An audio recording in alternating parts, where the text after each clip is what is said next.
चावल, ज्वार, ये सारे अनाज ले सकते हैं, लेकिन जो भी खाए पित्त वाले तो या कोई भी प्रकृति वाले जो भी खाए अपने शरीर की क्षमता के हिसाब से, यानी डाइजेस्टिव फायर की जो क्षमता है उसको ध्यान में रखकर ही खाना है। ऐसा नहीं कि पित्त वालों को गेहूं खाने को कहा है तो अब ठीक है, अब तो गेहूं का सब कुछ हर टाइम खाएंगे, तो ऐसा नहीं होता है। डाइजेस्टिव फायर पित्त वालों की अच्छी होती है, लेकिन अगर बॉडी में किसी भी तरह का इम्बैलेंस है, अगर आप किसी भी तरह का विरुद्धाहार ले रहे हो या किसी भी तरह का रोग है जिसके कारण आपका डाइजेशन जो है वो इम्बैलेंस है, फायर वीक हो चुकी है, तो आपको गेहूं अवॉइड करने पड़ेंगे या कम खाने पड़ेंगे या रात को नहीं खाने। वैसे पित्त वाले जो बैलेंस दोष वाले होते हैं उनकी डाइजेस्टिव फायर बहुत ही अच्छी होती है और इसलिए वो गेहूं खा सकते हैं। जो नहीं खाना है वो है बाजरा और मकई। पित्त वालों को कम खानी है क्योंकि मकई का अपना गुण जो है वो पित्त का ही है, तो मकई से पित्त होता है। इसके पाचन के बाद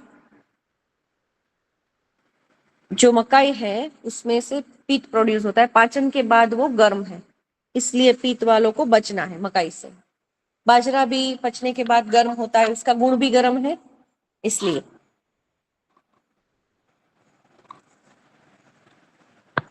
अब है दाल, टाइप्स ऑफ लेंटिल्स।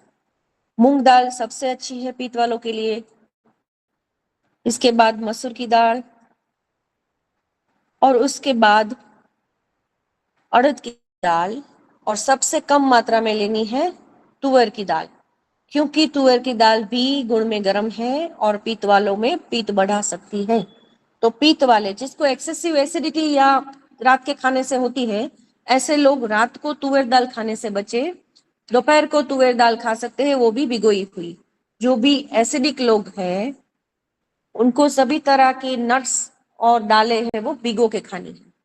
3-4 घंटे पानी में भिगो के ही उसको पकाना है, और पकाते वक्त उसमें थोड़ा सा half tea spoon of guy का घी डाल के पकाए तो पित्त वालों में प्रॉब्लम एसिडिटी का नहीं होता। क्या नहीं खाना है तो राजमा, चना। મેડમ हाँ, એસિડિટી પિત્ત વધવાથી નથી થાય છે? એસિડિટી આમ તો ઇન્ડાઇજેશન થી થાય। ઇન્ડાઇજેશન જ્યારે પણ થાય એટલે કે પાચન જ્યારે પ્રોપર ન થાય ત્યારે આમ ઉત્પન્ન થાય, એ આમથી બોડી એસિડિક થાય। એમાં પિત્ત પણ હોય, એમાં કફ પણ હોય, એમાં વાયુ એક્સેસિવ હોય, એને લીધે ગેસ, એસિડિટી, બ્લોટિંગ આ બધું મિક્સમાં થાય, પાચન પૂરું ન થાય ત્યારે। પણ જેને એક્સેસિવ પિત્ત વાળા છે, જેની પ્રકૃતિ પિત્ત છે અને ડોમિનન્સી વધારે છે, શરીરમાં ઓલરેડી ડોમિનન્ટ પિત્ત હોય, એ જ પિત્ત પ્રકૃતિ વાળા હોય પણ એમાં પણ એક્સેસિવ છે પિત્ત, તો એને એસિડિટી દરેક વખતે જમ્યા પછી થવાની શક્યતા છે, જો બેલેન્સ નથી ત્રિદોષ તો। પિત્ત પ્રકૃતિ વાળાની પણ પિત્ત શરીરમાં વધુ હોવા છતાં પણ તમારું ત્રિદોષ બેલેન્સ થઈ શકે જો તમે પ્રોપર ફૂડ લો તો, અધરવાઇઝ પિત્તથી એસિડિટી થાય। क्लियर? हाँ मैडम। नहीं खाना है वो है चना, राजमा, पित्त वालों को कम खाना है। कुल्थी एक प्रकार का धान्य है। कुल्थी गुजराती में कड़थी कहेवामां आवे छे ने, कड़वू धान्य छे कड़थी, छतां पण पित्तवाळा माटे केम के गुणमां गरम छे। इन शॉर्ट गुण जो गर्म है, जिसके गुणधर्म ही गर्म है, ऐसी चीजें जैसे बाजरा है, जैसे मकई है, जैसे कुल्थी है, जैसे तुअर दाल है, तो ये चीजें गुण में गर्म है, ये कम खानी है या पानी में भिगोकर ही इसका बहुत कम मात्रा में उपयोग करना है। और जो भी गुण में गर्म है उसको अगर खाना है तो एक, अगर वो दालें है तो पानी में भिगाना है, अगर कोई और चीज है तो एक्सेसिव मसालों के साथ नहीं खानी है। क्योंकि ऑलरेडी पित्त में गर्म है। अगर आप मक्का को बॉईल करके खाते हो और उसमें अगर चीज भी डालते हो, कई तरह के मसाले भी डालते हो, तो ये और गर्म हो जाएगी, तो इसको नहीं खाना। और रात को तो मकाई खानी ही नहीं है शाम के बाद, पित्त वालों के लिए। सब्जियां लिखे कौन सी खानी है? लौकी यानी कि दूधी, तुरई, परवल, खीरा,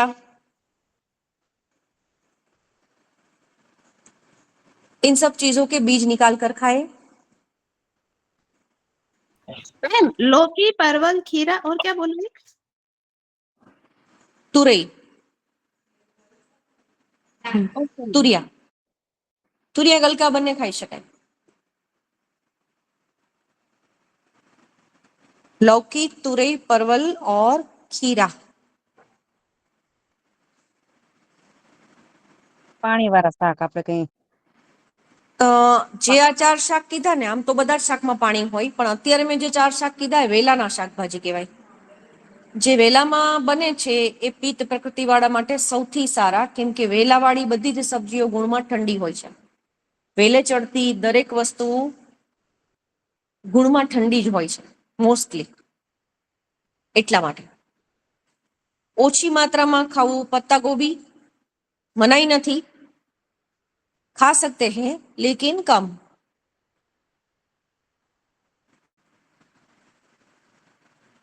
इसके अलावा भाजी पालक और धनिया खाए, पुदीना खाए, मेथी कम खाए क्योंकि गुण में गर्म होती है.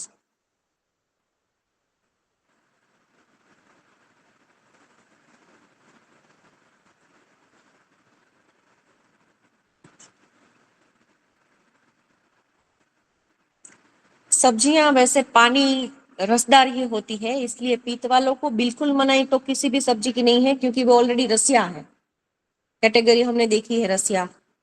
तो शाकभाजी जो भी है वो सात्विक में आते हैं, तो पानी वाली चीजें हैं, इसलिए पीत वाले सब शाकभाजी खा सकते हैं, पर कम खाना है. तो गुण में जो गर्म है जैसे मेथी, उसको कम खाना. इसके बाद फल, तो मीठे फल सभी खा सकते हैं, क्योंकि पीत एक्सेसिव पीत के लिए मधुर रस जो है वो अमृत है. નહીં તો પછી આ આપણે બેંગન રીંગણા ગુવાર ને એ બધું ન ઓછું ખાઈ ખાવાનું, શકાય પિત્ત ઓછું. પીત વાળા બધું જ ખાઈ શકે. મેં એમ જ કીધું ઓકે કે પીત હા વાળા હા શાકભાજી બધું ખાઈ શકે, પણ ઓછું ખાવાનું. વેલા ઓકે વાળી સબ્જી હોય એ બધું ખાવાની. બાકી અચ્છા બધું ગુવારનો ગુણ ગરમ છે, રીંગણાનો ગુણ અચ્છા ગરમ છે, તો એ બધું માત્રા ઓકે ઓછી રાખવાની.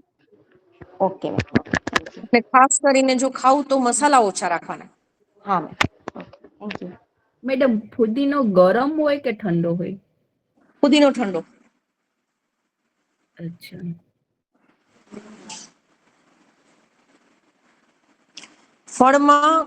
फलों में मीठे फल सब खा सकते हैं, जैसे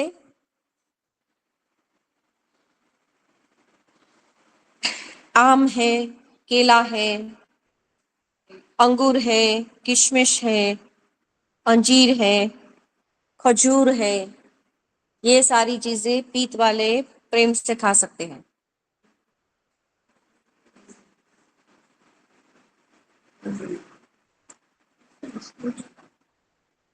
पीत મેડમ वालों को ખજૂર તો ગરમ હોય ને? ખજૂરની પ્રકૃતિ ગરમ ના હોય?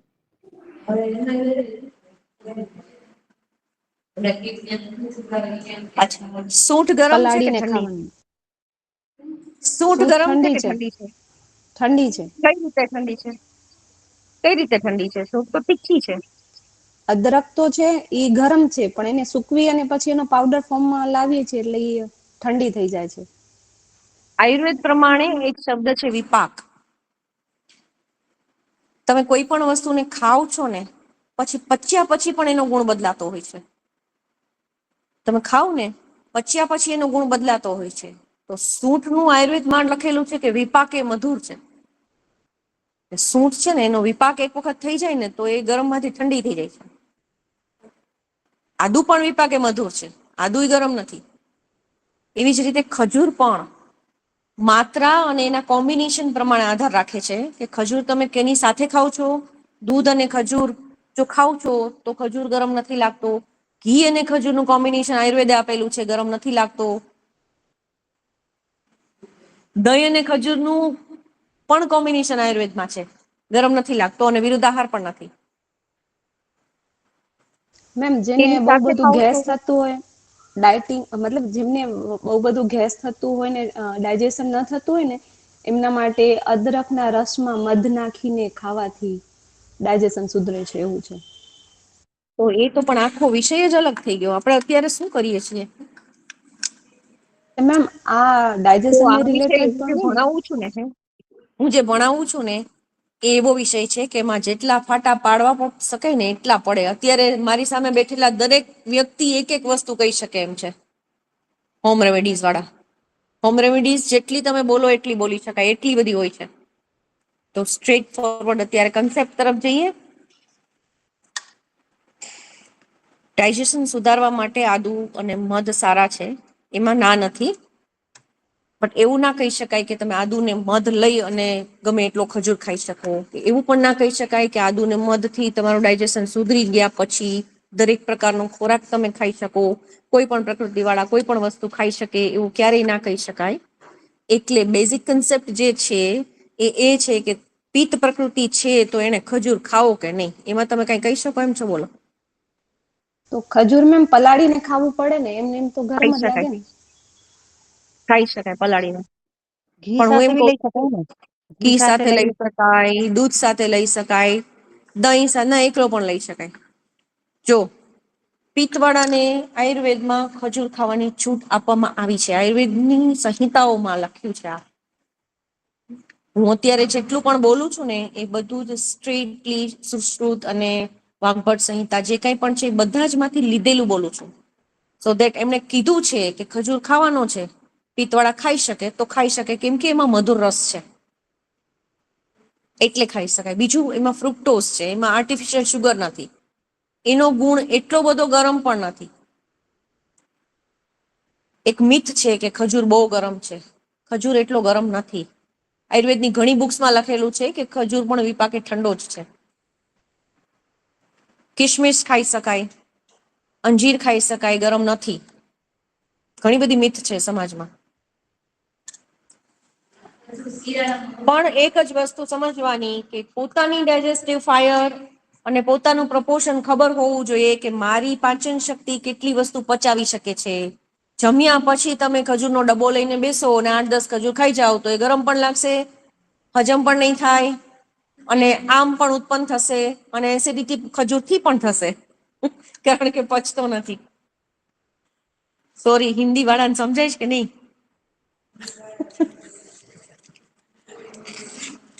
ગુજરાતીમાંથી કઈક ક્વેશ્ચન આવે ને તો મારાથી આન્સર એ ગુજરાતીમાં જ અપાઈ જાય છે.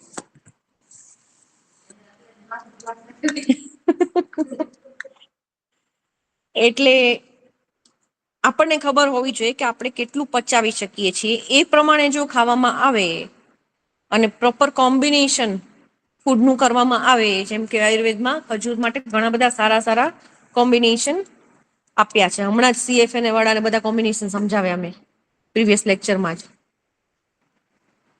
કે કોમ્બિનેશન કેવા હોવા જોઈએ. તો ખજૂરના કોમ્બિનેશન એટલા સરસ સરસ આપેલા છે કે એને દવાના ફોર્મમાં પણ તમે યુઝ કરી શકો, ત્રિદોષ બેલેન્સ કરવા માટે પણ યુઝ કરી શકો. પણ સમજાવો ને. તો CFNA કરો ને. અચ્છા, એ કરશો પણ અત્યારે બી અમને થોડું ઘણું ના, એ તો CFNA માં જ સમજાવે. મેડમ, હા બોલો ને. તમે એવું લખાવ્યું કે પિત્ત પ્રકૃતિ વાળાને મધુર, તીક્ષ્ણ અને કટુ રસ લેવો, મતલબ એટલે કટુ મધુર નહીં, એટલે કટુ નહીં, કષાય. કસાય ને? હા હા, તો એટલે જ કહું છું. તુરો મતલબ. હા, કષાય એટલે તુરો, મધુર હમ એટલે મીઠું અને તિક્ત એટલે શું? કડવો. કટુ એટલે તીખો. પિત્ત ઓલરેડી તીખું અને ખાટું હોય છે એટલે એ લોકોને ખાટું અને તીખું લેવાનું નથી. એક્સેસિવ તીખાસ પિત્ત માટે નથી સારી. હા, તો આપણે ફળની વાત કરતા હતા, એમાં શું નથી ખાવાનું? ખાટા ફળો, વધુ પડતું લીંબુ, એક્સેસિવ લીંબુ, જો લીંબુ છે ને એ પોતે ગુણ ગરમ પણ નથી અને ઠંડો પણ નથી, ન્યુટ્રલ છે. પણ લીંબુનું એસિડ જે છે, સાઇટ્રિક એસિડ, એ જો તમે ઠંડા પાણીમાં પીવો છો તો એ પિત્તવાળાને પણ નથી નડતું. લાઈક લીંબુ શરબત છે, સાકરમાં નાખીને લીંબુ પીવો તો લીંબુ શરબત પિત્તવાળા માટે સારું જ છે, કેમ કે તમે ઠંડા પાણી સાથે નોર્મલ વોટર સાથે આલ્કલાઇન થઈ જાય છે. પણ જો તમે દાળ બનાવો અને ગરમ ગરમ દાળ ઉપર લીંબુ નીચોવો છો ઉકળતી દાળમાં, તો એ સુપર એસિડિક થઈ જાય છે. કઠોળનું શાક છે, ઓલરેડી કઠોળ એટલે પ્રોટીન, પ્રોટીનના પાચનથી શું બને, એમિનો એસિડ્સ બને. એમાં તમે એક્સેસિવ લીંબુ અને ખટાશ નાખો છો, ટમેટા અને લીંબુ ને, એ બધું પિત્તવાળા માટે વર્જ્ય છે. એટલા માટે લીંબુ લખ્યું છે, પણ લીંબુ કઈ રીતે ખાઈ શકાય, again good and bad combination. પાણી સાથે આલ્કલાઇન થાય છે. કોમ્બિનેશનમાં લખી નાખજો એક નવું કોમ્બિનેશન. પાણી સાથે આલ્કલાઇન થાય છે, પણ ગરમ વસ્તુ સાથે અને એસિડિક ફૂડ સાથે લીંબુ સૌથી વધુ એસિડિક છે. એટલે ક્યારેય જમવામાં જો તમે ઉપરથી લીંબુ નીચોવો છો તો પણ દાળ બની ગયા પછી જ્યારે તમે જમવા બેસો ત્યારે વાટકામાં તમે લીંબુ નીચોવી શકો, તો એ આલ્કલાઇન છે. ઉકળતી વસ્તુમાં લીંબુ એસિડિક છે. એટલે પિત્તવાળાએ આ વસ્તુનું ધ્યાન રાખવાનું છે કે during cooking lemon is acidic. તો મેમ આપણે કઠોળ બનાવીએ તો એ આપણે જનરલી એમાં લીંબુ નાખી દઈએ બગડે નહીં એટલે, તો હા હા, એ નાખી શકાય ને આપણે કઠોળમાં તો નાખીએ છીએ. કુકિંગ દરમિયાન નહીં, બની હા ગયા એટલે પછી. ગેસ બંધ કરીને પછી. हाँ हाँ हाँ, उतारीने પછી નાખી શકો. तो खाना जब पकाते हैं तो ड्यूरिंग कुकिंग हम नींबू का उपयोग नहीं कर सकते, चाहे प्रकृति कोई भी हो.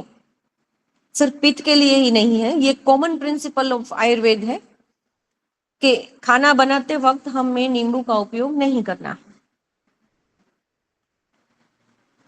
इसके बाद है मसाले.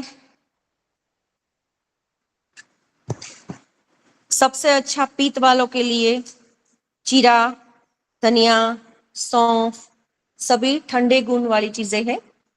सौंफ ठंडी है, जीरा भी ठंडा है, धनिया भी ठंडा है, पुदीना भी ठंडा है.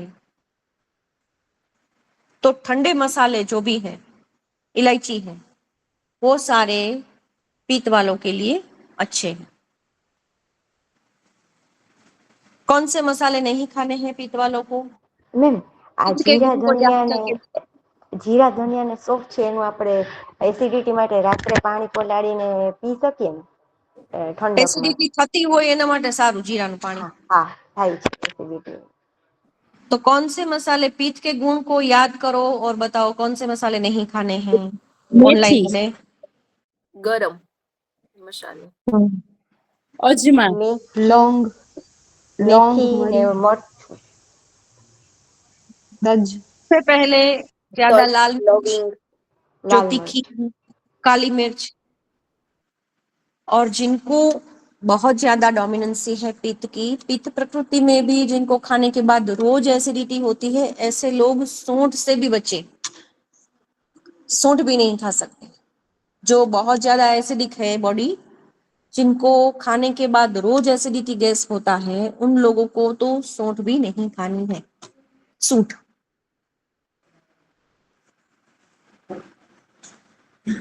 तो जो भी गरम मसाले हैं वो अवॉइड करने हैं. ठंडे मसाले ही ले सकते हैं, जैसे जीरा, धनिया वगैरह, सौंफ. सूखे मेवे कौन से नहीं खाने हैं और कौन से खाने हैं? तो सूखे मेवे सबसे पहले तो कम मात्रा में लेने हैं.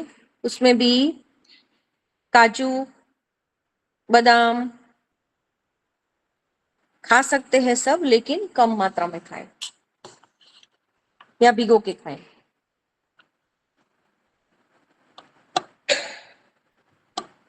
મેડમ ગરમ મસાલામાં લાલ મિર્ચ, કાળી મિર્ચ ને સોંઠ અને કેટલું લખવાનું? ગરમ મસાલા બધી જ પ્રકારના, તજ, લવિંગ. ઓકે. તમારે શું કરવું? ગરમ મસાલામાં એડ થતી બધી જ વસ્તુઓ સિવાય કે ઇલાયચી, સિવાય કે ધાણા આખા, વરિયાળી, આ બધું ઠંડુ છે. ધાણા, વરિયાળી, ઇલાયચી આવી બધી વસ્તુઓ ઠંડી છે. બાકીના ગરમ મસાલા જેટલા પણ છે એ બધા જ ગરમ છે. ગુણ જનરલી આપણને મસાલાના ખબર જ હોય, હે ને?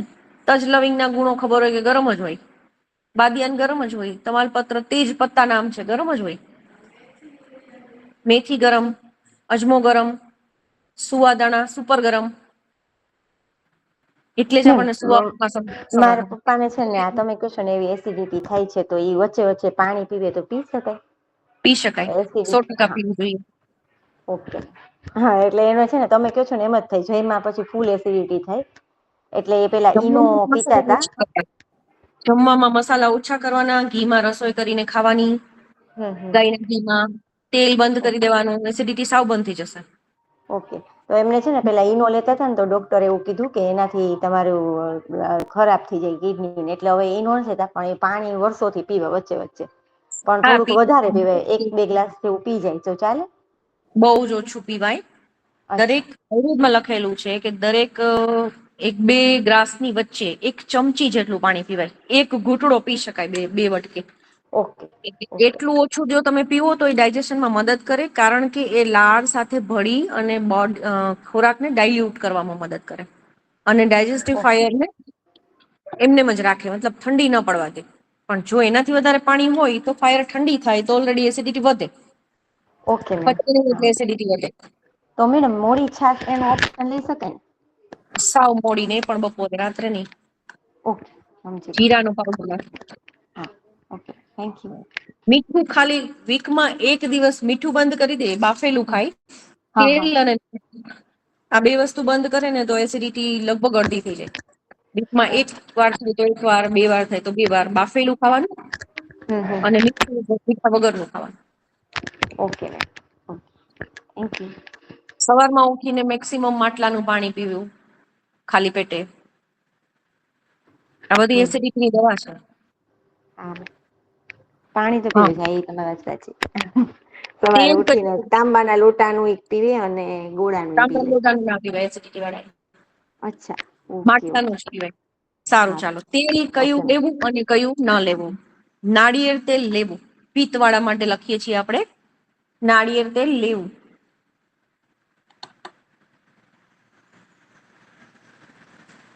मैम, हाँ, सूखे मेवे में आपने लिखा है काजू बादाम, मतलब कम मात्रा में खाने चाहिए, और जो नहीं खाने मैम वो? नहीं, सब खा सकते हैं लेकिन मात्रा कम रखनी है और भिगो के खाने हैं।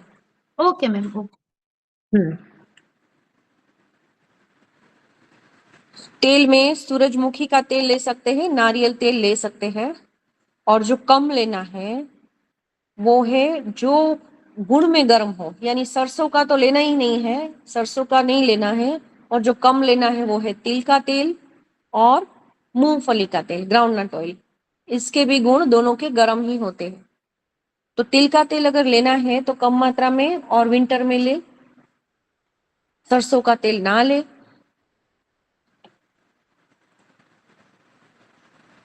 पित्त वालों को तेल वैसे कम ही लेना है, फ्राइड फूड भी कम करना है। इसके बाद आता है डेयरी प्रोडक्ट।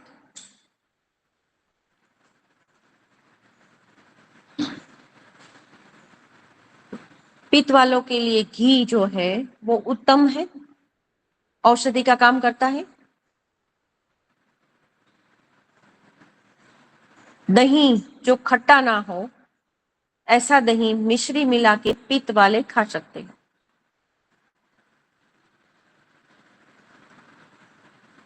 दूध, गाय का दूध, ताजा दूध, बासी ना हो और ज्यादा उबाला हुआ ना हो, मैम यानी सूखे बासी दूध मेवे है ना।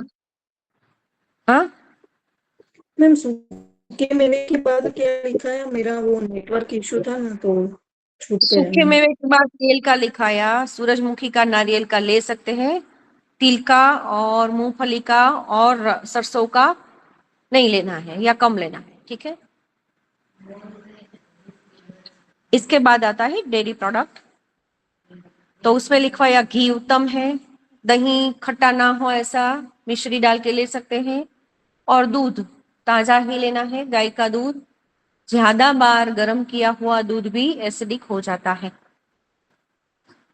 इसका गुण एसिडिक हो जाता है। तो अगर आप 2-3 दिन रख के दूध लेते हो तो आप क्या करते हो, फ्रीज में रखते हो, बाहर निकाल के गर्म करते हो, फिर फ्रीज में रखते हो, फिर गर्म करते हो, तो 3-4 बार गर्म किया हुआ दूध जो है वो एसिडिक ही है।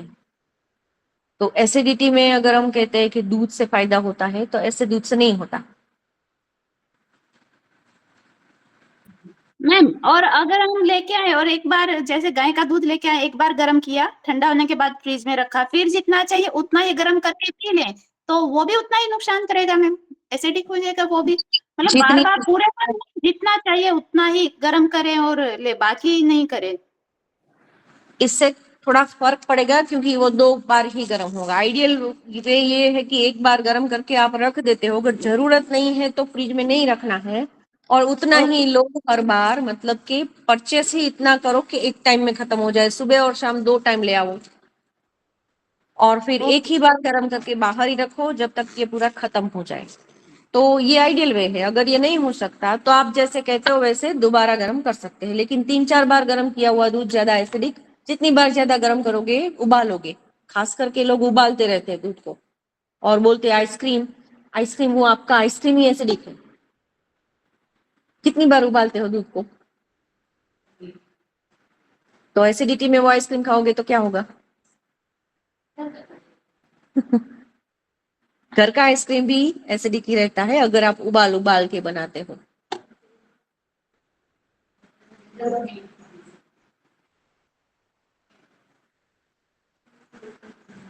एक रेसिपी बाद में लिखेंगे आइसक्रीम की, नो एसिडिक, नो विरुद्धाहार, और फिर भी घर का बना हुआ आइसक्रीम। हाँ, यस, टाइप्स ऑफ आइसक्रीम्स मैं बनाती हूँ घर पे। विदाउट मिल्क नहीं है, पर फिर भी एसिडिक नहीं है।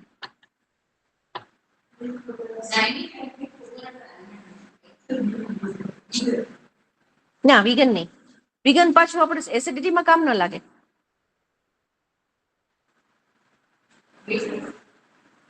આલમંડ થી થશે એવું લાગે છે.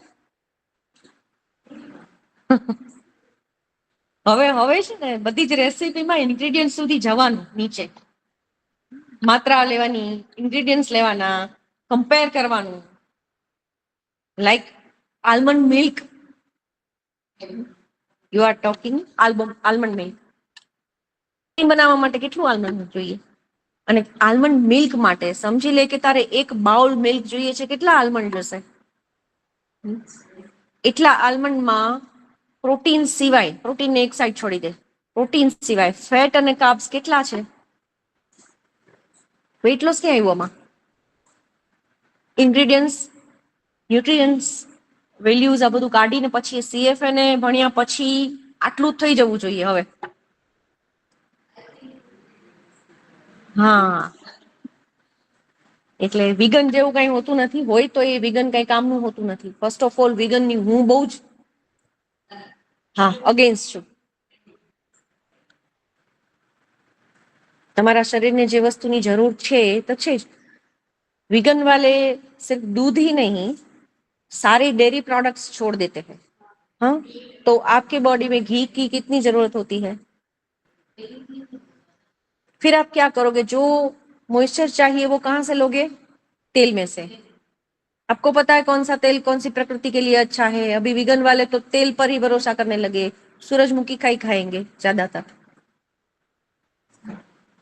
हाँ, तो ये सब कुछ आपके बॉडी में जा जाकर कहाँ पर क्या इम्बैलेंस करता है, इसका कोई पैरामीटर है ही नहीं।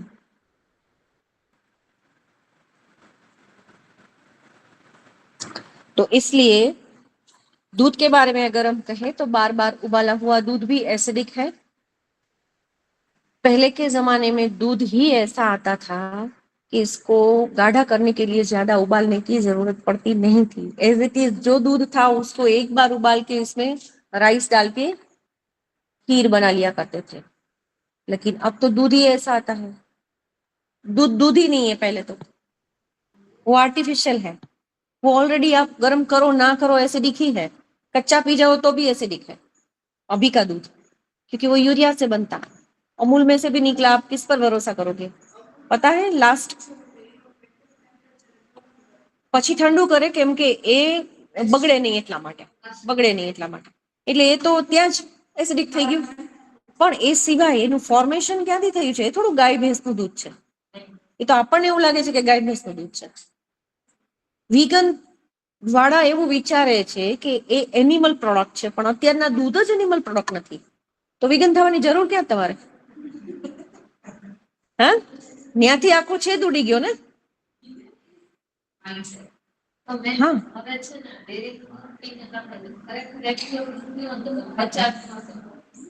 કેમ કે બોડીને આદત નથી.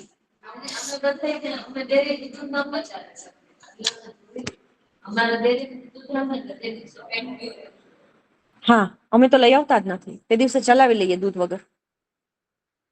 ગામડે જે ગાયો રાખતા હોય અને એ પણ જે પ્રોપર લીલું ઘાસ ખવડાવીને જે ગાયો રાખતા હોય ને, રોટલી પણ ના આપતા હોય ને શાકભાજીના કચરા પણ ના આપતા હોય, એવા ગાયના દૂધ ને તમે આ બધી જ વસ્તુ આયુર્વેદમાં જે દૂધ વિશે કહ્યું છે ને, એ ફક્ત એવા દૂધ માટે છે. અત્યારના દૂધ સાથે આ વસ્તુ કમ્પેર કરી જ ના શકો તમે. અત્યારનું દૂધ તો તમારી થેલીમાંથી કાઢો એ બધું એસિડિક જ છે, એસિડ જ પીવો છો, યુરિયામાંથી બનાવેલું પાણી. સો लास्ट 10 डेज हो गए शायद, एक रिपोर्ट आया था अमूल में से 50% प्लस 60% यूरिया निकला, अमूल मिल्क. तो किस पर अभी तुम आप लोग भरोसा करोगे?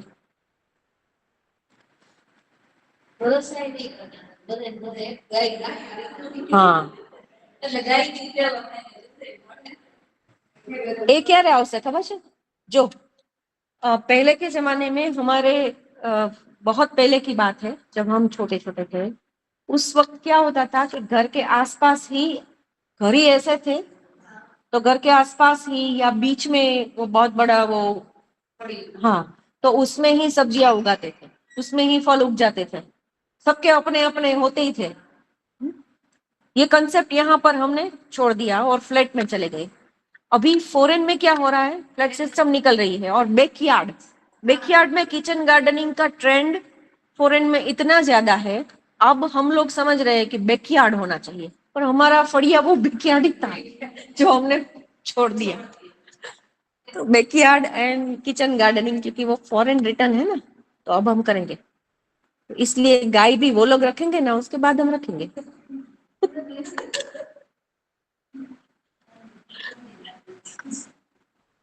वो भी वहीं से आए, उसके बैकयार्ड में किचन गार्डनिंग के साथ साथ गाय भी होंगी. फिर उसके बाद हमें लगेगा कि हाँ अब हमें करना चाहिए. हाँ, तो वहां से आता है, वो ऑथोराइज्ड होता है.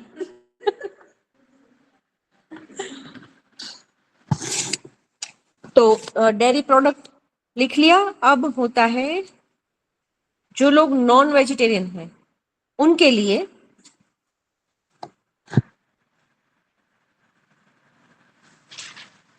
अंडे का सफेद भाग खा सकते हैं, उसकी पीली जर्दी नहीं खा सकते, वो एसिडिक होती है. लिखने की वैसे आप लोगों को जरूरत नहीं है, सिर्फ सुन ले, क्योंकि कहीं पर काम लगने वाला नहीं है.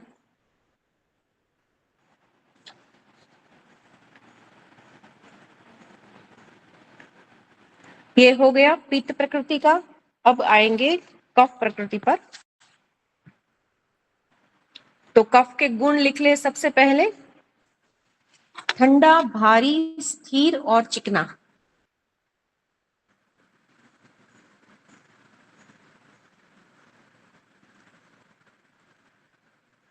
ठंडा, भारी, स्थिर और चिकना.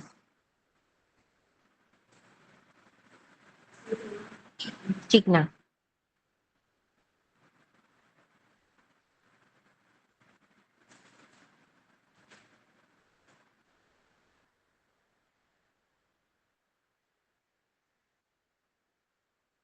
तो सबसे पहले तो जो गुण है कफ के, इसके हिसाब से भोजन के गुण जो है वो ऑपोजिट होने चाहिए. सभी प्रकृति में यही है.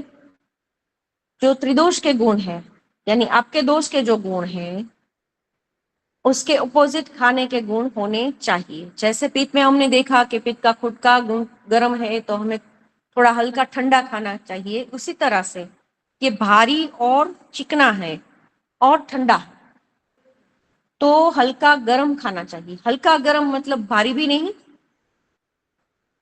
और ठंडा खाना भी नहीं। अभी इसमें दो चीजें हैं, ठंडा यानी प्रकृति से भी ठंडा और गुण से भी ठंडा, और ठंडा जैसे फ्रीज का ठंडा, वो सभी वर्जित है। ठंडा खाना यानी बासी भी नहीं खाना है। ठंडा खाना यानी गुण से जो ठंडा है वो भी ज्यादा नहीं खाना है। जिसके गुण ठंडे हो ऐसी चीजें नहीं खानी है। और जो भारी है, गुण से जो भारी है, आयुर्वेद में टर्म्स दी गई है लघु और गुरु। तो गुरु खाना है वो नहीं खाना है, लघु खाना है वो खाना है।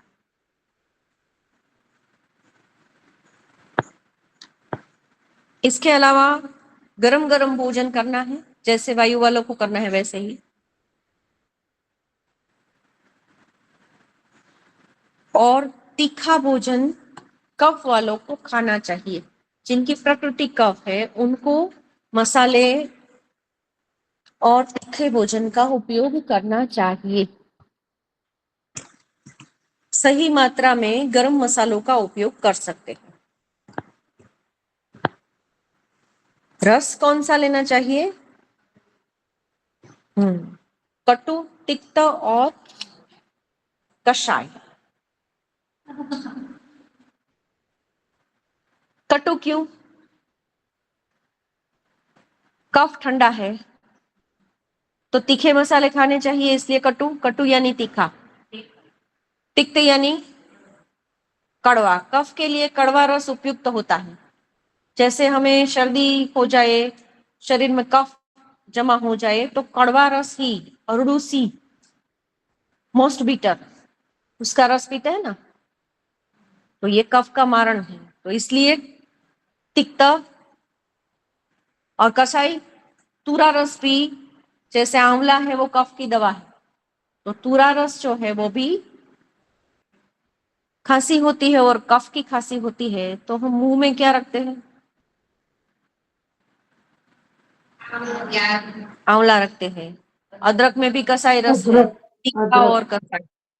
हाँ, इसके अलावा एक प्रयोग है आयुर्वेद में, जिसको बहुत खांसी आती है, वो बेहड़ा होता है ना, वो हरड़े बेहड़ा, आंवला वाला बेहड़ा, उसके ऊपर की छाल होती है, उसको तोड़ के ऊपर छाल होती है और नीचे बीज होता है, तो ऊपर की जो छाल होती है ना, उसका टुकड़ा करके उसको मुंह में रखते हैं। इसमें मोस्ट कसाई रस आता है। तो वो रस धीरे धीरे जैसे ही गले में उतरेगा तो कफ की खांसी है वो बंद हो जाएगी, क्योंकि वो उधर ही गले में ही कफ को क्लियर कर देगा। तो ये मोस्ट पावरफुल रेमेडी है उधरस वालों के लिए। जिनको उधरस बंद नहीं होती वो 24 घंटे बेहड़ा की छाल मुंह में रख सकते हैं। रात को भी नहीं आती, दिन को भी उधरस नहीं आती, और ऐसे ही धीरे धीरे वो रस शरीर में जाते जाते उधरस बंद भी हो जाती है, अगर कफ की है। हाँ हाँ, वो भी कफ के लिए है। दाढ़ा मैम, मिर्च ये शब्द कसाई बहेड़ा रस होता है। हिंदी शब्द है या गुजराती शब्द है बहेड़ा? बेहड़ा हिंदी भी है और गुजराती भी है। हरड़, बेहड़ और आंवला, ये आयुर्वेद में लिखा है। हरड़ा, बेहड़ा और आंवला। त्रिफला तो हिंदी वालों ने भी सुना होगा, त्रिफला। तो उसमें जो 3 औषधि मिक्स होती है वो है हरड़े, बेहड़ा और आंवला। उसमें से जो बेहड़ा है, बेहड़ा के झाड़ भी बहुत देखने को मिलते हैं। जैसे आंवला के होते हैं वैसे ही बेहड़ा के होते हैं। और कोई भी जो औषधि वालों की दुकान है, आयुर्वेद गांधी की दुकान, उसमें जाकर अगर आप मांगोगे ना तो बेहड़ा की छाल पूरी डिब्बा भर के दे देगा। वहां होती है, साबुत बेहड़ा भी होता है और छाल भी होती है।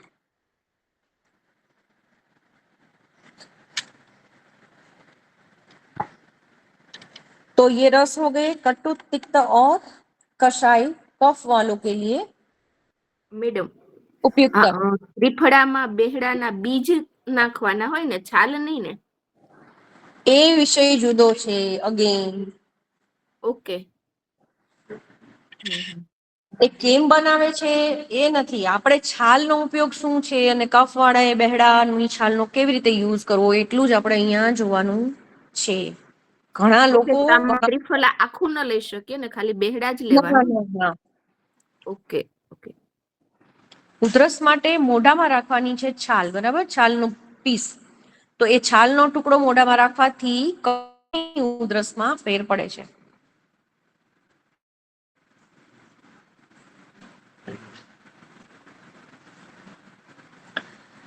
બાકી અલગ અલગ ફાર્મસી અલગ અલગ રીતે બનાવે છે, એટલે કોઈ ચોક્કસ પદ્ધતિ બાબત હું પણ શ્યોર નથી, એટલે હું તમને કઈ કહી નહીં શકું.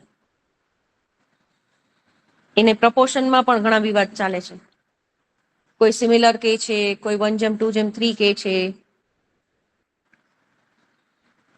ત્રિફળા એવી વસ્તુ છે કે એ અમૃત અને રસાયણ 2 શબ્દ એના માટે આપવામાં આવ્યા છે, પણ એને લેવાનો સમય બાબત પણ ઘણા વિવાદ ચાલે છે.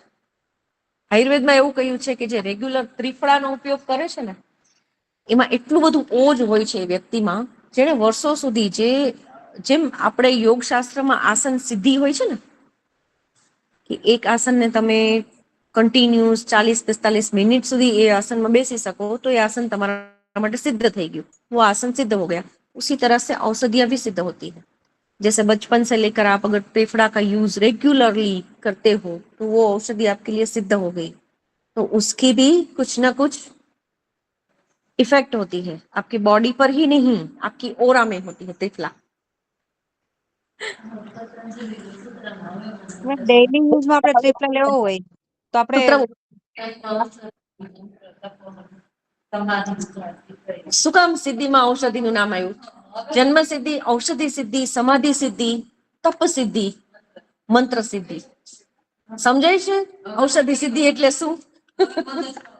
સરસ, આવું રિલેટ કરતા શીખી જાઓ.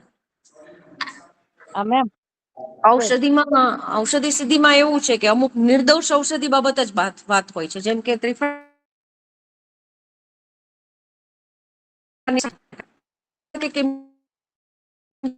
દરેક પ્રકૃતિ સિવાય દરેક રોગમાં ત્રિફળા કામ લાગે, કારણ કે રૂટથી જ ક્લિયર કરે છે, એટલે જ એ રસાયણ છે અને એટલે જ એની સિદ્ધિ થાય.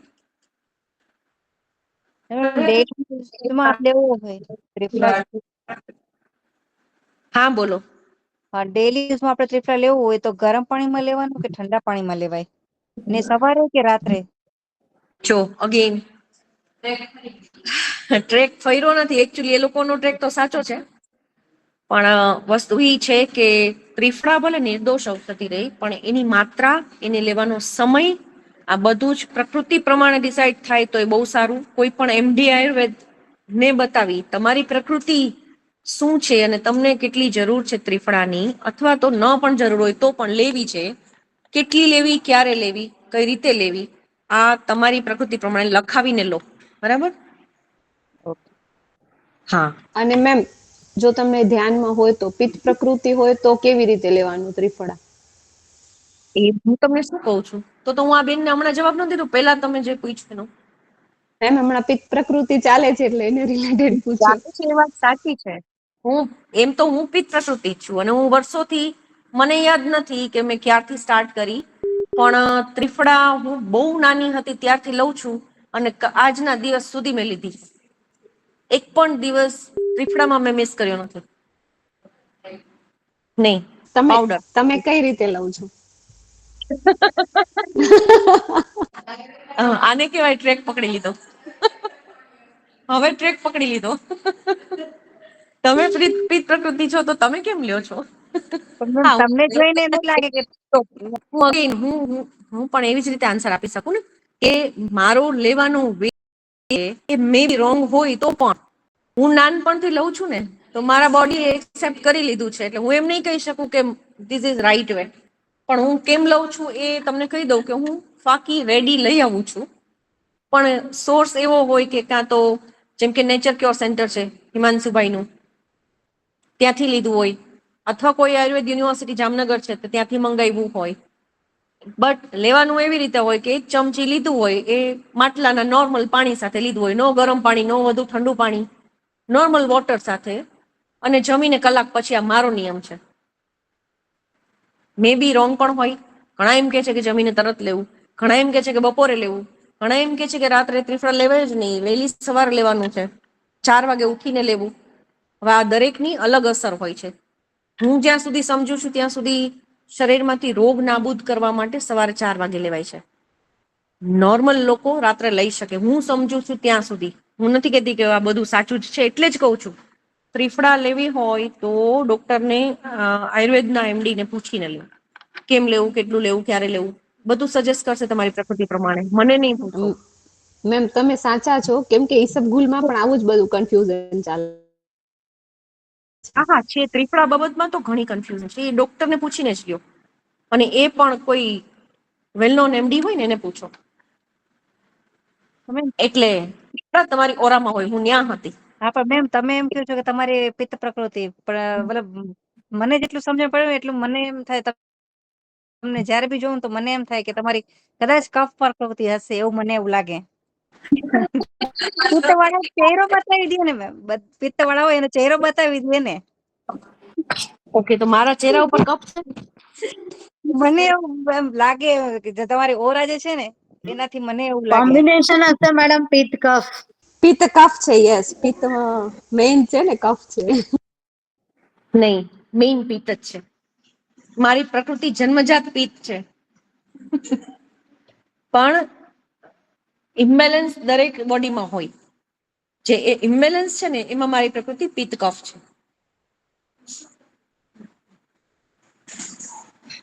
એટલે કફની થોડી ઘણી ડોમિનન્સી મારા બોડીમાં રહે છે, એટલે પ્યોર પિત્ત પ્રકૃતિ થઈ નથી શકતી.